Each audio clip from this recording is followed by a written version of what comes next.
it's the consummation of the sun god and the earth goddess, essentially, because it's all being planted. Just coming down, you know. Basically, he's just coming all over the earth.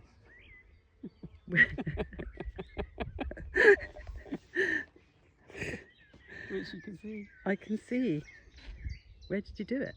In my garden. With who? So I've been doing all of the Celtic Wheel of the Year for like about 8-9 years since I moved in there.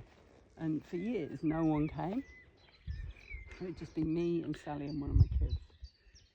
And then at the winter solstice, I just put it out again to my, like, and everyone was like, yes, I'll be there, yes, I'll be there. And the next thing I knew, it was like, there were 17 people on that list. And I was like, shit, where am I going to put them all? It's winter. I don't have room for, I mean, I knew the ritual was going to be outside, but it's like cold. How long was it? Well, normally we have dinner. Yeah. And then they have a bit of time to sort of get their shit together. Yeah. There's an active part of the ritual. Okay.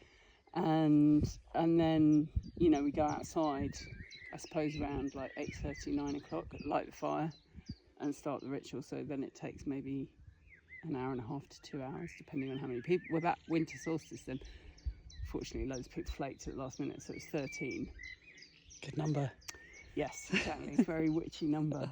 And then the spring equinox was, I think it was 7 or 8, and last night was 7 or 8. That sounds perfect. Yeah, it is. I kind of liked having 13. It would be nice for this time of year, because we ate outside last night, so it was fine. There was plenty of room, but don't have that kind of room in my kitchen really. Although we managed fine. And so is there a kind of structure? Yeah, so I do like an opening ceremony, which is based on the Celtic, the directions of the Celtic, the 4 directions, or what are they called, the 7 directions, like north, south, east, south, west, north. You just go in a circle. Yeah. And you call in your ancestors. You're right, it's Willow. Guides, yes. Oh my god, it's wonderful. Call in the animals, ancestors and spirit guides of each direction and ask them to come into the space and hold it sacred. And then you do like the same for below the earth and above the earth, and then in your own heart. And then you tune into your thing, which is, so last night was just one thing that you were going to let go of, and one thing that you wanted to welcome into your life. But normally when it's like solstices and equinoxes, I do 3 things.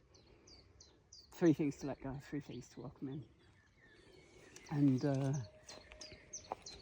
so then, yeah, you just sit around the fire, and when you've been out in the day and you have chosen an item from nature to represent those things.